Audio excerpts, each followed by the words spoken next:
El plasma sanguíneo aproximadamente se le atribuye un 55%.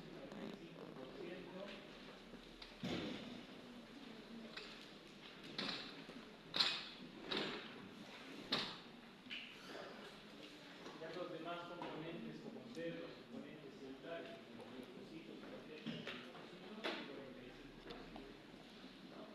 También les había mencionado de que es importante, digamos, conocer esto para poder entender algunos procesos que se pueden hacer con el objetivo, les decía, de mejorar, digamos, algunos procesos fisiológicos de nuestro cuerpo. Les decía, por ejemplo, el PRF, si lo investigan un poco, las aplicaciones que tiene tanto en odontología como en dermatología como en medicina general, en realidad, o sea, son múltiples. Por lo tanto, o sea, conocer estos componentes es importante. Ahora, viendo esto, el plasma sanguíneo, su mayor componente, ustedes fíjense, es agua. Entonces no hay dónde hablar, es el líquido donde están las suspensiones, ¿cierto? O sea, los componentes en este líquido es el agua, que son las proteínas plasmáticas y otros solutos. Una de sus compañeras dijo que las proteínas plasmáticas eran 3, ¿recuerdan cuáles?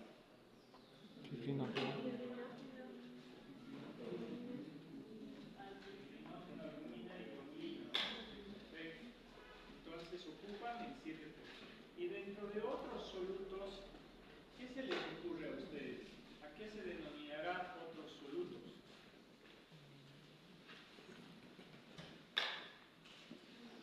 Porque a este lado tenemos eritrocitos, 98%, que debe ser la mayor cantidad, leucocitos muy poco, 1%, plaquetas 1%, o sea, del total de los elementos formes de la sangre, digamos, del componente celular, aunque el glóbulo rojo y la plaqueta no son consideradas como tal células, es un tema de discusión. Sin embargo, digamos, podemos contarlos como el elemento sólido, elementos formes. Y del otro lado tenemos el plasma, que digamos sería el líquido, por eso esta imagen no se nota muy bien por el reflejo. No sé si me ayudan a cerrar esa ventana un poquito. A ver, y ahí se va a notar de que se puede separar esto, ¿no?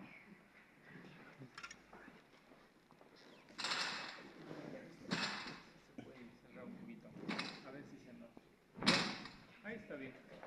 ¿Sí se nota acá que hay un líquido amarillento?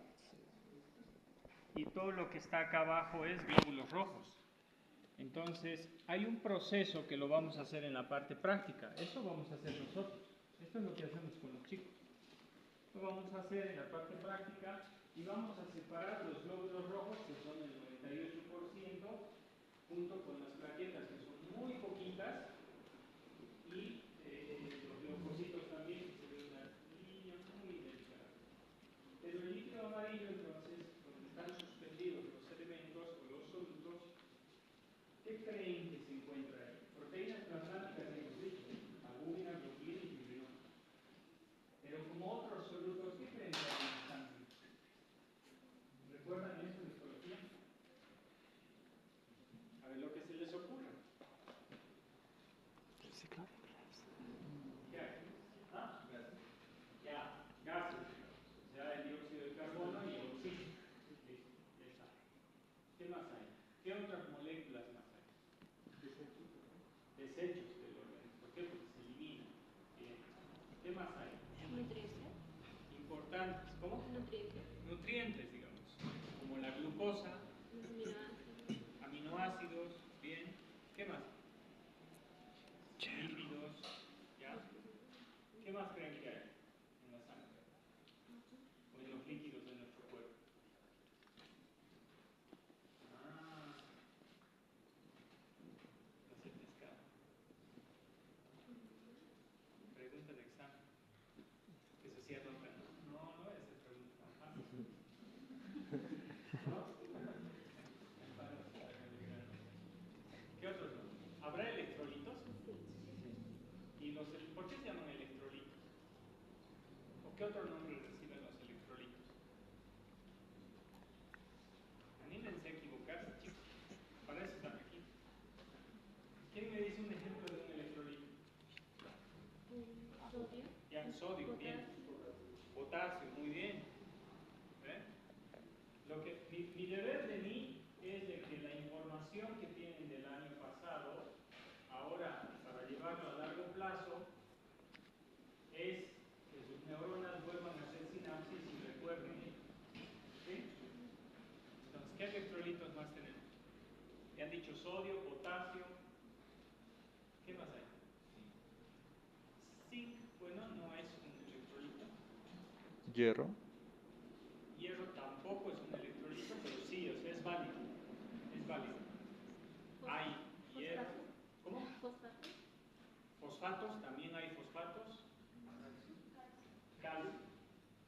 Después, magnesio. Después,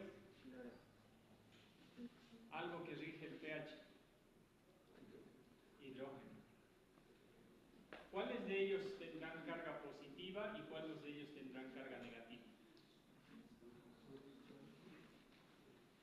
El cloro es negativo, ¿no? ¿Y qué nombre recibe? Si yo les preguntara de esta forma, menciónenme, digamos, 4 electrolitos más sus valores normales en sangre. ¿Cuáles me van a mencionar? Puede ser cloro, potasio, sodio, ¿sí o no? Pero si yo les pregunto, menciónenme 4 cationes. Ah, ya se pierden, ¿no? Cationes son, ¿por qué? Son positivos. Ah, ya. Entonces, quiero que entiendan, voy a tratar de ayudarles, les dije que esa era mi función de mí, es de que las preguntas cuando las hacemos, podemos hacerlo de esa forma. Un ejemplo muy básico, muy básica la pregunta, pero que valga de ejemplo para ayudarles un poco. Yo puedo preguntar, mencióname 4 electrolitos, ¿sí o no? Y ahí pueden mencionar cualquiera. Pero yo les puedo preguntar por el otro nombre, mencióname 4 cationes, ¿sí o no? Y ahí igual estoy preguntando por electrolitos, pero hay una especificación que son carga positiva, y ya no entraría el cloro, ¿sí o no? Tampoco entrarían los fosfatos, porque tienen carga negativa. Y las proteínas tampoco, porque se les atribuye que tienen carga positiva dentro de la célula. Entonces debemos empezar a conocer los sinónimos, porque si no en las preguntas se van a confundir. ¿Está bien? Bien. Entonces, dentro de los otros solutos, evidentemente hay un montón de sustancias que vamos a encontrar y es necesario conocerlas, porque el funcionamiento de la unidad básica de todo ser vivo, que es la, funciona con eso. Todos los procesos funcionan con eso. Por lo tanto, entonces, no nos detengamos más, vamos a avanzar. Fíjense entonces, el plasma, que aparentemente es este líquido, pues no es solo un líquido, tiene sustancias, componentes, electrolitos, vitaminas, nutrientes, enzimas, hormonas, un montón de cosas que evidentemente tendrán distintas funciones, pero que de ello depende. Entonces, no solo es agua. Entonces, esta es la parte importante, porque después nos abocaremos a esto, ¿sí o no? Eritrocitos, leucocitos, coagulación, sistema inmunitario, hay otro montón de cosas. Entonces, yo lo que quiero separar con esta diapositiva es de que ustedes vean que hay dos partes que debemos estudiarlas y es a lo que nos vamos a adentrar ahora. ¿Está bien? Perfecto. Ahora, estos componentes de la sangre pueden hacer, no pueden, sino es que van a hacer de que la sangre, por ejemplo, tenga una viscosidad. Pero de todos los elementos de la sangre, ¿cuál tendrá más influencia sobre la viscosidad de la sangre? Que es una propiedad, una característica de la sangre. ¿Cuál creen? Más viscosa. Reconociendo la anterior imagen, viendo esto, ¿cuál es el mayor componente, inclusive del plasma? ¿Cuánto le dan en porcentaje a esto? A ojo. Yo ahorita le doy, digamos acá, como un 55% de... ¿Qué es esto? Plasma. ¿Y este de acá qué era? Plasma. Entonces, separando esto, porque esto es muy poco, ¿no? Separando, digamos, los glóbulos rojos, que es el principal componente de este lado, versus todo el plasma, ¿cuánto en porcentaje será? Yo le calculo ahí, digamos, 55. ¿Está bien? Porque no está bien eso, ¿no es cierto? No está rectito, está inclinado, ¿ven? Tendría que estar rectito para poder medir. Eso también vamos a hacer en la parte práctica. Entonces vamos a sacar eso. Entonces, ¿cuánto le da? Aproximadamente un 55%, digamos, un 52% a los glóbulos rojos, básicamente, porque los glóbulos blancos son muy pocos. Y el plasma será el otro 45%. Entonces, ¿cuál influirá de este fluido, de esta sustancia, que es la sangre, en la viscosidad de la sangre? Los Eritrocitos. Eritrocitos. Glóbulos rojos. nadie les para. Entonces, a ver, los glóbulos rojos. Entonces, ¿qué pasa si aumenta la cantidad de glóbulos rojos? Aumenta la Viscosidad. viscosidad de la sangre. ¿Sí o no? Y si aumenta la viscosidad de la sangre, el corazón tiene que trabajar el doble. Porque tiene que bombear algo espeso. ¿Sí o no? Ahora, también puede bajar la viscosidad de la sangre. Entonces, dependerá especialmente de uno de los elementos que se llama los glóbulos rojos, mejor dicho, y la prueba laboratorial que determina eso es el hematocrito. El hematocrito es, por si acaso, la relación en porcentaje de glóbulos rojos versus plasma. ¿Está bien? Les he mandado un cuadro, ¿no es cierto?, al grupo. Entonces ahí van a revisar y dice serie roja y ahí hay el hematocrito. Y van a ver que hay una diferencia entre varones y mujeres. Entonces, ¿qué es el hematocrito? Es la relación en porcentaje, lo que decíamos anteriormente, de esto. 50% o 52%, digamos, de glóbulos rojos versus un 48% de plasma. Digamos que ese sea un valor para un varón. Para una mujer va a variar. Entonces, eso va a determinar, digamos, la viscosidad de la sangre y por lo tanto hay una serie de problemas que podría tener ese paciente. Luego tenemos una ligera alcalinidad del pH de la sangre porque oscila entre 7.35 a 7.4, ¿sí o no? ¿Dónde es 7.35?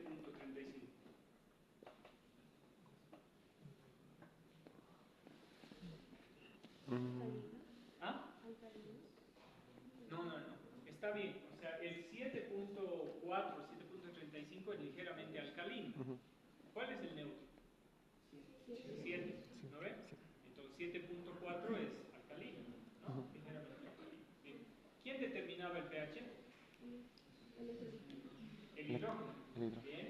Ahora, si yo digo que esto es alcalino, ¿tengo más hidrógeno o menos hidrógeno? Menos hidrógeno. Menos hidrógeno. Mientras más hidrógeno hay disuelto, más ácido es. Mientras menos, eso también vamos a ir recordando, ¿está bien? pH, que es importante, regulación. Bueno, entonces, hay algunas características de la sangre que podemos ir viendo, ¿no? Como la viscosidad de la sangre. Listo, por ahí está, si quieren tomarle una foto de lo que puede, es un ejemplo de lo que hemos hablado hace rato. No les ponía eso porque quería que ustedes recuerden un poco todos los elementos. Miren acá otros solutos de electrolitos, glucosa, lípidos, vitaminas, hormonas, enzimas, ácido úrico, urea, creatinina, y hay más cosas. ¿Está bien? Dentro de esos solutos. Los productos de desecho también y todo eso, ¿no? Entonces tenemos. Pero ahora lo que nosotros vamos a ver un poco son las proteínas plasmáticas. ¿Está bien? Las proteínas plasmáticas representan el 7% y vamos a ver las funciones. Seguimos recordando, chicos, pero no voy a poder recordar porque yo ya lo sé. ¿Sí o no? Lo que yo quiero que ustedes recuerden. ¿Por qué? Porque todo esto en la parte práctica lo vamos a volver a hablar y por supuesto que quiero que les vaya bien en el parcial. ¿Quién quiere que les vaya mal? ¿Ustedes creen que yo quiero que les vaya mal? No, no voy a poder hacer nada cuando luego se aplace, ¿verdad? Entonces tenemos que otra vez hacer sinapsis a sus neuronas y que esa información que han obtenido el año pasado la reforcemos acá y la llevemos al siguiente nivel, que sería el clínico. Por ejemplo, yo les pregunto esto, cuando yo pongo un cuadro acá y digo las proteínas plasmáticas tienen funciones, como por ejemplo la nutrición celular, ¿a qué nos referimos? Es con una palabra, por ejemplo, con M. Se refiere a metabolismo. Bien. ¿Ves? ¿Ven que saben? Bien, metabolismo. ¿Cuántos tipos de metabolismo hay? 3. Ya. ¿Cuáles son? ¿Cómo? No. ¿Ah? No, esos son transportes. Metabolismo me refiero. ¿Se entiende? No. ¿Quién define la palabra metabolismo? En palabras comunes. El proceso por el cual se va a obtener energía. Dicho de otra manera, es el proceso de la transformación de algo. El metabolismo, ¿sí o no? Y son de dos tipos. Puedes formar o puedes degradar cosas. Ah, ahí está su neurona.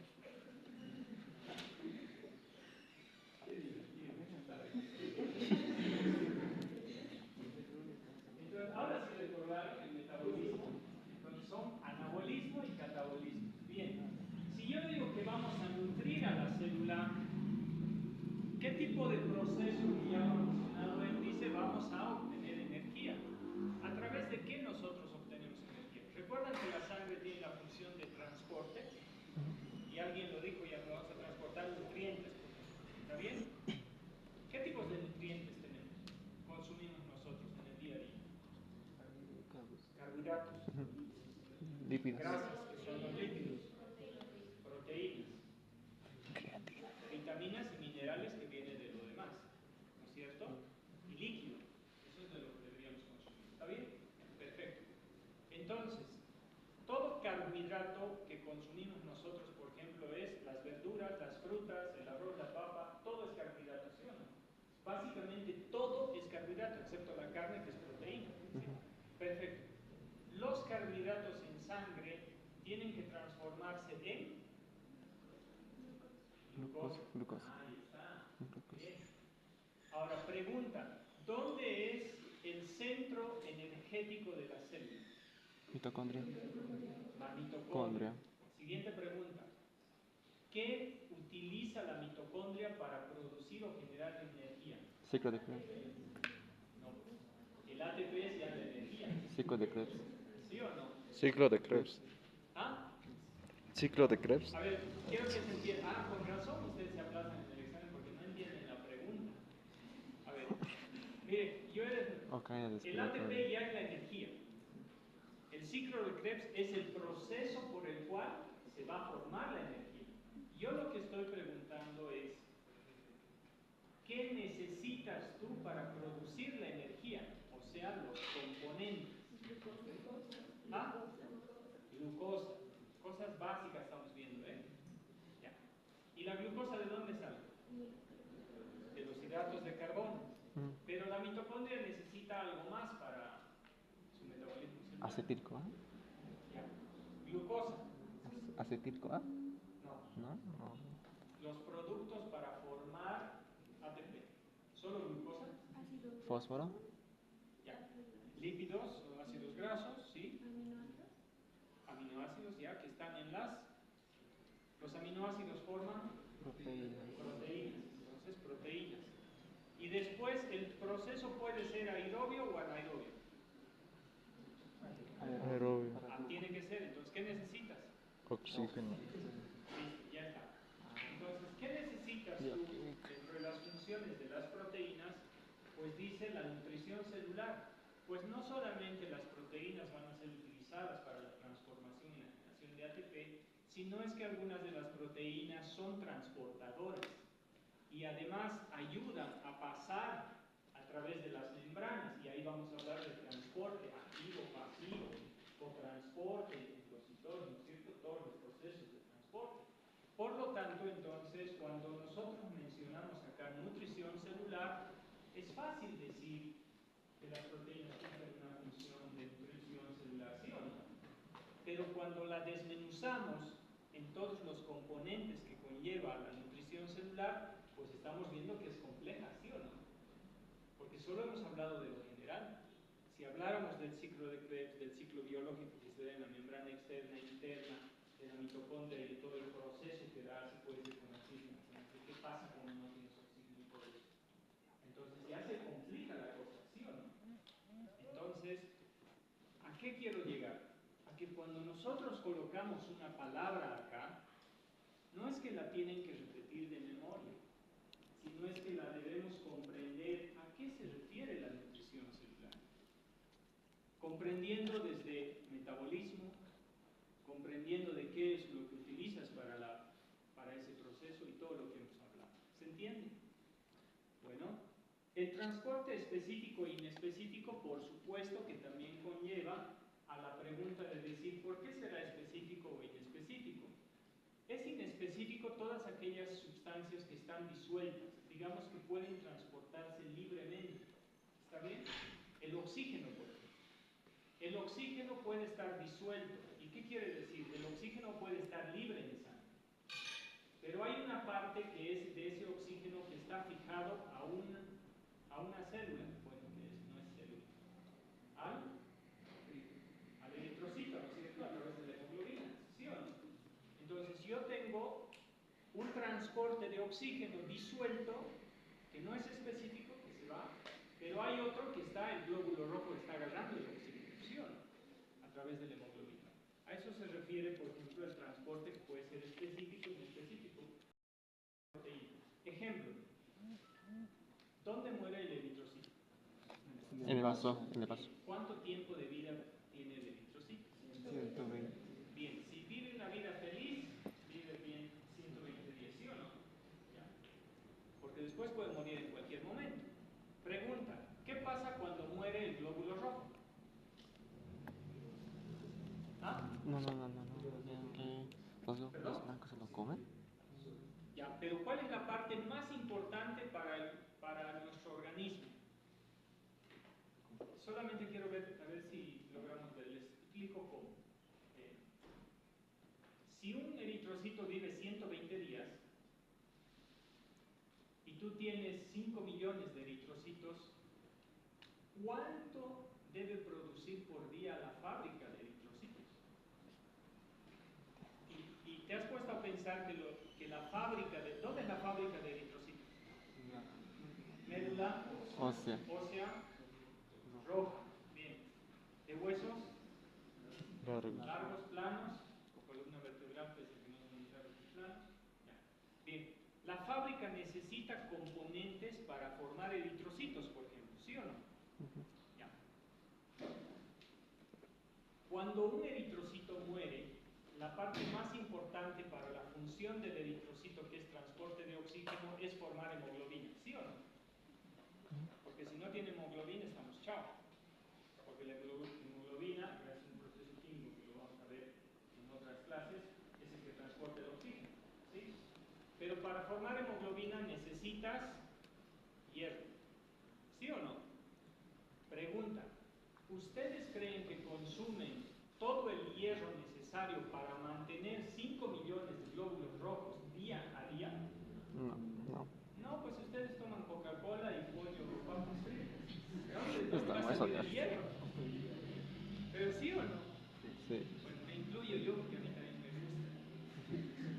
¿Pero sí o no? Ahora, mi pregunta va al razonamiento lógico de decir, si tú, para formar eritrocitos, que es un componente importante del eritrocito, es el hierro para formar la hemoglobina, en una parte, porque la hemoglobina es un tetrámero, y en una parte se incorpora el hierro, entonces necesitaremos nosotros recaptar ese hierro, ¿sí o no? Necesitaremos almacenar hierro en nuestro organismo cada vez que un eritrocito muere en el vaso. Cada vez que un eritrocito muere en el vaso, habrá dos proteínas que son la ferritina y la transferrina. Ojo con eso. Por ejemplo, la ferritina y la transferrina. Ya lo averiguan ustedes, lo investigan. son las proteínas que se van a fijar al hierro. Y una de las proteínas va a llevar al hierro, ¿a dónde? A la fábrica. Para la médula ósea que le diga, bueno, aquí tienes el hierro, porque tú tienes que mantener 5 millones de glóbulos rojos todos los días. ¿Hasta cuándo? Hasta la Hasta el último de tus días. ¿Sí o no? Y como el organismo sabe de que nosotros no consumimos hierro, y así de maravilloso es la arquitectura, la biología nuestra, entonces tiene la otra proteína que agarra el hierro y lleva a un lugar de almacenaje. Porque sabe que tú vas a tomar Coca-Cola y tus papitas fritas. Y no hay hierro. ¿Sí o no? Y de ahí los alimentos que tienen hierro, por ejemplo los verdes, ¿no? Y eso es otro tema, ¿verdad? Bien. El punto es el siguiente, entonces, a eso me refería. Por ejemplo, sustancias como el hierro tendrán un transporte específico, porque tienen proteínas específicas para agarrarlas y decir, bueno, este hierro tiene que irse a la fábrica y este hierro tiene que irse a tal lugar. ¿Se entiende? Entonces, cuando hablamos del transporte puede ser específico e inespecífico dependiendo de cosas que realizas. Mantiene la presión oncótica. ¿Conocen las leyes de Starling? Son 4. Ya, eso lo vemos después. La presión oncótica, o también se llama presión coloidosmótica. Bien. Tenemos la función de tampón. Cuando mencionamos tampón, ¿a qué nos referimos en relación a sangre o en relación a qué creen que nos referimos? pH. ¿Conocen este término de anfótero? ¿No? Ojo con eso. Conste que les estoy ayudando.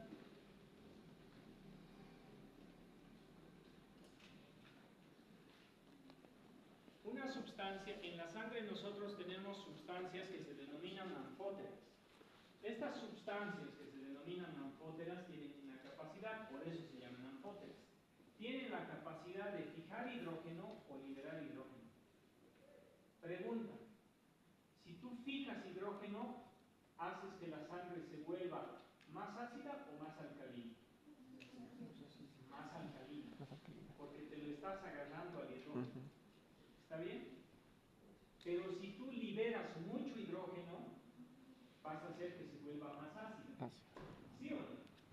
El dióxido de carbono, por ejemplo, es ácido, ¿sí o no? Tiende a liberar, hay procesos ahí dentro. Por lo tanto, por ejemplo, uno de los controles del pH en la sangre es la respiración. Cada vez que tú respiras, estás expulsando dióxido de carbono y estás eliminando hidrógeno. ¿Para qué? Para que no haya una acidosis metabólica. ¿Sí? Entonces, ¿qué quiere decir? Hay sustancias en la sangre que funcionan como un tampón. ¿Qué quiere decir? Que equilibran el pH para mantener el 7.4, 7.35. ¿Está bien? Y eso le llamamos homeostasis, ¿no? De todo lo que estamos hablando, digamos, homeostasis.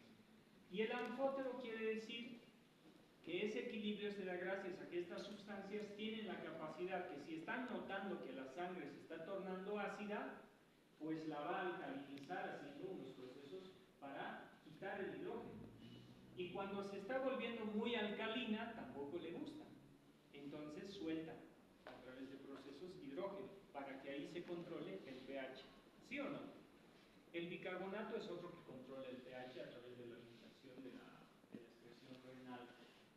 Bueno, pero ahí vamos viendo de que cuando hablamos de tampón por su carácter anfótero en relación a proteínas plasmáticas, pues algunas de estas tienen esa propiedad anfótera, hacer procesos químico-físicos que atrapen hidrógeno o suelten hidrógeno para que pueda regularse el pH.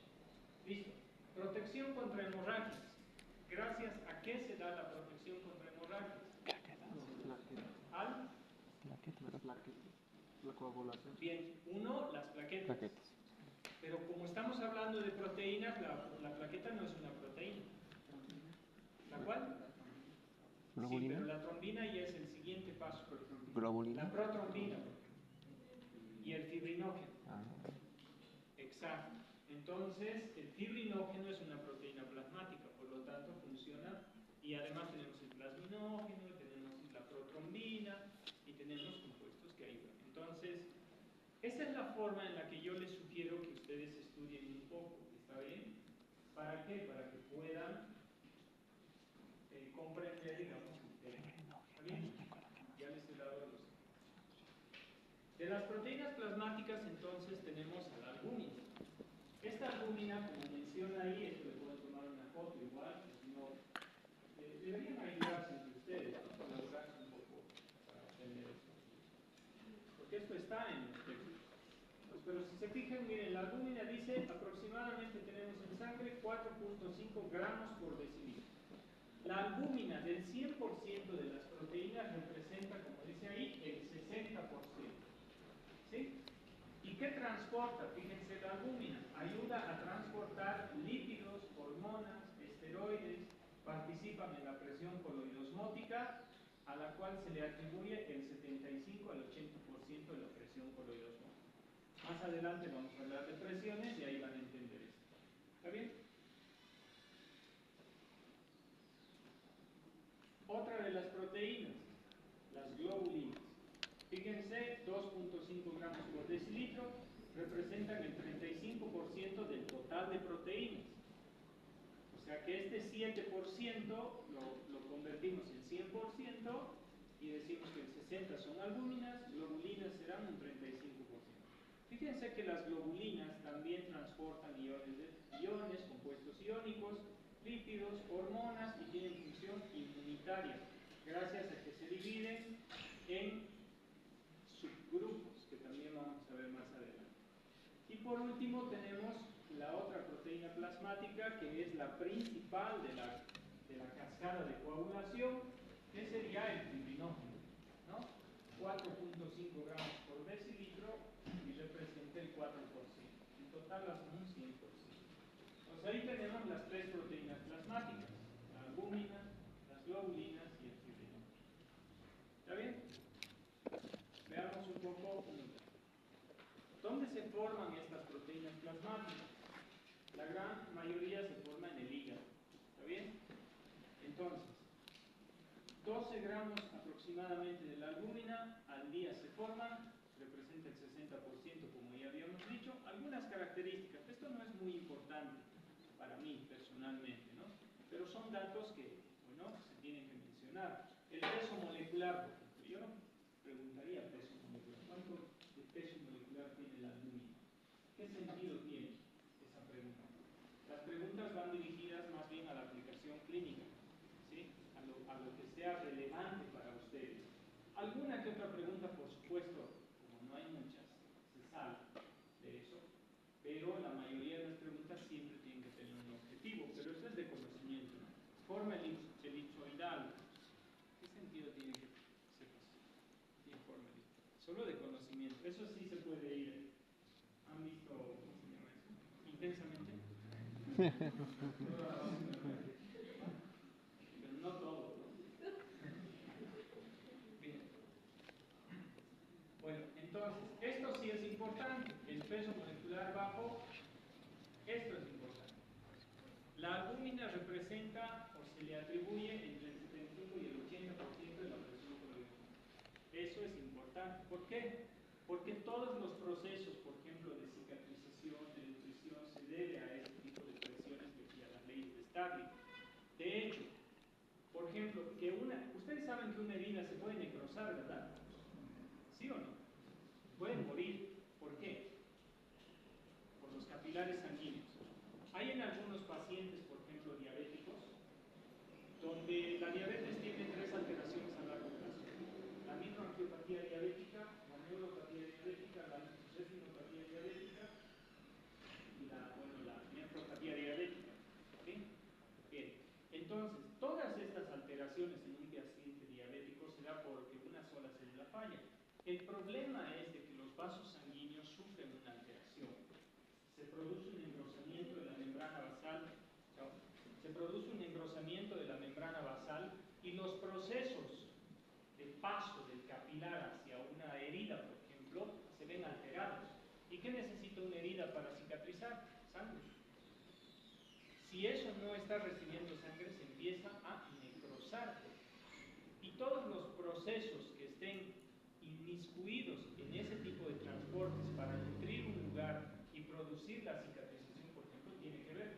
Por eso decía presión coloidosmótica, conformación de un capilar. Hay un montón de cosas que debemos saber, pero ¿para qué? Para entender cicatrizaciones. Para entender que cuando yo voy a colocar un injerto en algún lugar, pues tiene que estar bien irrigado. ¿Sí? Para varias cosas. Ahí entraría, digamos, una pequeña parte, lo que son las presiones o las leyes de Starling y la presión coloidosmótica, tanto del capilar como la presión coloidosmótica intersticial. Luego, bueno, transporte, sí, ya hemos dicho, unión ácidos grasos libres, calcio, bilirrubina, penicilina para la excreción, la concentración de 3 a 4 gramos, ¿no? O sea, ahí vamos reconociendo. Vamos un poco más rápido, si no se me duerme. Las globulinas, por si acaso, las globulinas se dividen en tres: las alfa-globulinas, las beta-globulinas, ¿cuál? Las gamma, ¿no? Bien, entonces, como ustedes pueden ver acá, dice, se forman en órganos linfoides, además del hígado. Ojo con eso. ¿Cuáles son órganos linfoides? El timo, el vaso, ganglios linfáticos, especialmente. ¿Está bien? Bien, entonces ya saben. De las proteínas plasmáticas, si yo preguntara, ¿qué es la pregunta? ¿Qué proteínas plasmáticas se forman exclusivamente en el hígado? Estas no entrarían, ¿sí o no? Porque la pregunta dice exclusivamente en el hígado, ¿sí o no? Esta no entraría. La pregunta es sencilla, ¿sí o no? ¿Y por qué no contesta? La albúmina. La albúmina se forma en el hígado. Sí, El fibrinógeno se forma en el hígado. Si yo preguntara, digamos, que cambie la pregunta, pero obvio que no, digamos, de decir, de las proteínas plasmáticas, ¿cuáles se forman en 100% en el hígado? Esa ya sería más direccionada, ¿no? Porque 100% estamos hablando de la albúmina y el fibrinógeno. Descartamos las globulinas porque se forman, además de en el hígado, se forman en órganos linfoides. Ahí también puedo cambiar la pregunta. Por ejemplo, las alfa-globulinas se forman puede ser en órganos linfoides y en el hígado. ¿Ven? Ya, veamos. Entonces, dentro de estas globulinas se dividen en dos, alfa 1 y alfa 2. Fíjense, la protrombina está dentro de las alfa 2. ¿Está bien? Nos vamos bien. Vamos más rápido. Las beta-globulinas, fíjense, se forman en el hígado. Si yo les quiero complicar un poco la vida, porque sí es importante esto, que ustedes sepan las proteínas plasmáticas, porque en cirugía les van a preguntar. Entonces, ¿dónde se forman? Y todo el año los voy a tener con esto. Bueno, con los que pasen conmigo en la parte práctica, es donde se forman. Pues fíjense, estas se forman en órganos linfoides, pero estas se forman en el hígado. Yo podría preguntar, ¿las beta-globulinas tienen su formación o su origen en qué órgano? Hígado. Es la respuesta sencilla, ¿verdad? Listo. Y ahí tenemos a la transferrina que transportaba hierro. Tenemos lipoproteínas, proteínas C-reactiva, plasminógeno y plasmina, que tienen que ver con la coagulación. Y las gamma-globulinas son de dos tipos, pero las específicas yo las he considerado como las más importantes que participan en el sistema inmunológico.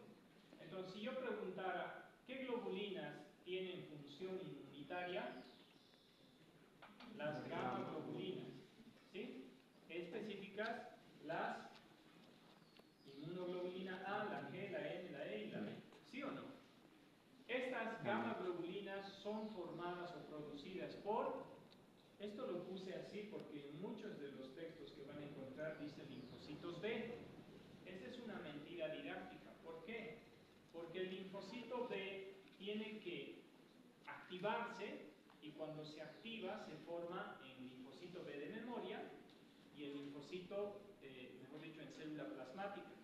Y solo la célula plasmática es la que genera anticuerpos, o sea, quiere decir del tipo de inmunoglobulinas. Entonces, por esa razón a veces la respuesta correcta ahí sería célula plasmática. ¿Por qué? Porque es ya un linfocito B que se ha clonado. Eso después vamos a hablar. Después lo van a entender. ¿Está bien?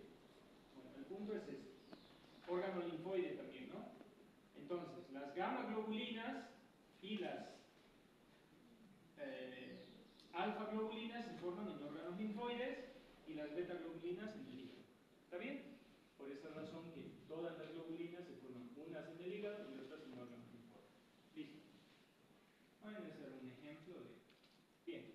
Las leyes de Starling representan estas cuatro. La presión hidrostática capilar, la presión oncótica capilar, esas están por dentro. O sea, dentro del capilar hay una fuerza, ¿sí?, que va a ejercer. La hidrostática, por ejemplo. Gracias a que tu corazón bombea, entonces hay una fuerza que va a ejercer la sangre con todos sus componentes sobre la pared del vaso sanguíneo. Y a eso se denomina presión arterial. Por lo tanto, la presión hidrostática capilar de acá, ¿cuándo se puede ver afectada? Cuando hay problemas cardíacos. Por ejemplo, la hipertensión. La hipertensión quiere decir que hay un aumento en la presión arterial, ¿sí o no? Entonces, en algunos pacientes que tienen hipertensión o en algunos pacientes que tienen problemas cardíacos, va a generar que estas presiones tiendan a sacar el líquido del interior. Y cuando sale el líquido del capilar hacia el intersticio, ¿se entiende intersticio? ¿Sí? ¿No? El intersticio no es otra cosa que el espacio entre las células, ¿no? Solo que, como ustedes tienen que aprender a manejar terminología médica, entonces ahí le ponemos el nombre de intersticio, ¿está bien? Líquido intersticial, por ejemplo, ¿cuál es? El que está entre las células, entre los tejidos, ¿no es cierto? Entonces, a ver, el punto es el siguiente. Si sale líquido del capilar sanguíneo hacia el intersticio, ahora sí se entiende, hacia los tejidos, ¿qué vamos a tener? Con edema. Vamos a tener edema. Entonces, generalmente cuando hay algún problema cardíaco o algún paciente tiene hipertensión, suele tener, no todos, suelen tener edema en los pies en la mañana. ¿Sí? Eso les decía, es para encontrar las fallas, por eso es fisiología, para detectar la patología. Luego tenemos la presión oncótica capilar. Pregunta, ¿la presión oncótica o coloidosmótica capilar depende de?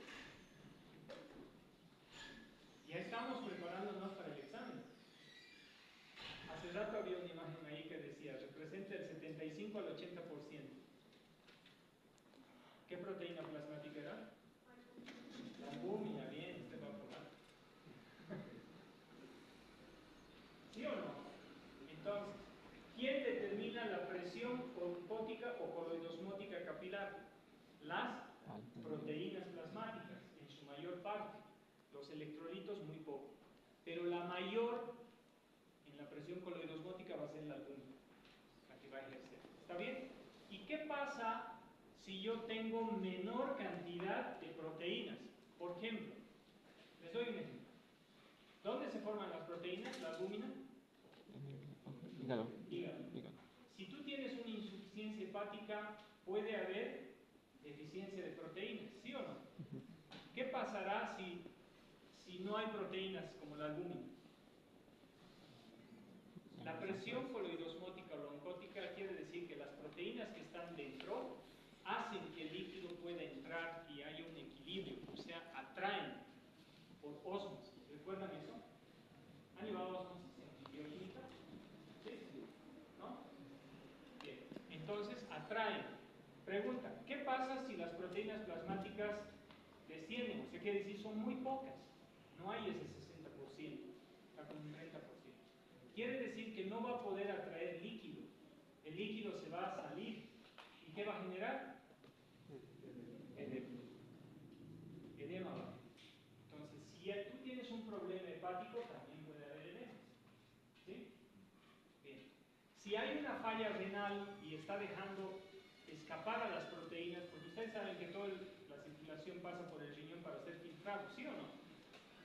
Cuando pasa por ahí, es recaptado ciertas sustancias, como el bicarbonato, para que no haya acidosis metabólica, muchas veces es recaptado. Pero ¿qué pasa si hay una proteinuria? Que quiere decir que estás eliminando a través de la orina las proteínas. Las proteínas bajan.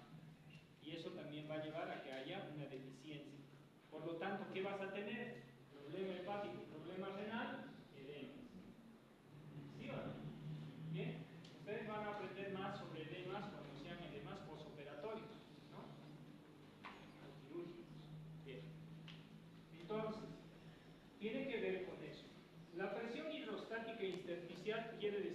revés. Antes hablábamos de la presión de adentro para afuera. Ahora hablamos de la presión de afuera para adentro del capilar. Y la presión hidrostática intersticial quiere decir esa presión que está relacionada al líquido intersticial, que quiere decir el líquido que está entre las células, entre los tejidos. ¿Bien? Que ahí también puede haber alteraciones. Una alteración que puede haber, deshidratación. Cuando hay deshidratación pasan muchas cosas y a veces los pacientes no se dan cuenta. Y la presión oncótica o coloidosmótica intersticial, ¿de quién dependerá? También de las proteínas, porque hay proteínas. ¿Está bien? ¿Qué puede ocurrir con las proteínas que están fuera del capilar? En el hipotiroidismo.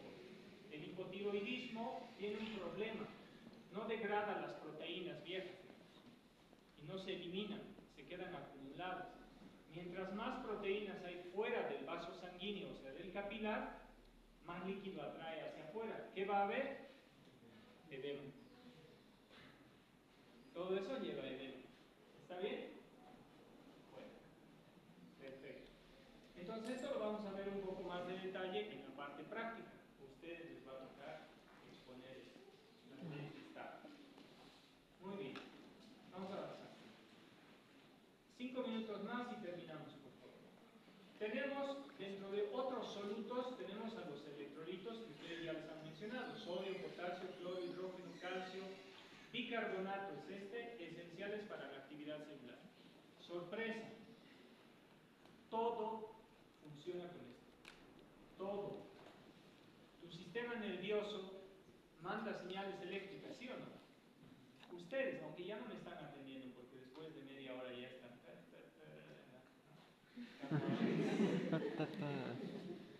¿Sí o no? Pero sí o no, ya están así. Ya están, les falta el oxígeno. No tengo albumina. Preguntándose cuándo voy a acabar. Ya la clase se tornó aburridísima, ¿no? Entonces, por si acaso, todo esto funciona. Un impulso nervioso, el hecho que ustedes me estén escuchando, viendo los sentidos, las señales sensitivas o sensoriales que están mandando información a su sistema nervioso, y yo ruego que se vayan hacia la parte de la memoria a largo plazo. Entonces, está funcionando con que el sodio y el potasio están en actividad celular para que se conduzca un impulso nervioso. Eso lo vamos a ver en la unidad 2, que es neurofisiología. ¿Está bien? Pero todo funciona con esto. ¿Está bien? Luego habíamos dicho que otros solutos eran nutrientes orgánicos como la glucosa, que necesitamos para la formación de energía y todo eso. ¿Sí o no? Y luego teníamos también productos de desecho. Entonces, dentro de otros solutos, adicionalmente a lo anterior que habíamos mencionado, toda esa lista, pues lo podemos clasificar de esta forma. Eso lo dejan perdido. No. Ahora, cuando yo llegué, no necesité prender, solamente enchufé eso y no lo apagan. Por eso es de que se sobrecalienta, creo. Es como el torno. Entonces, hasta ahí la clase. ¿Cuánto tiempo que vamos a seguir?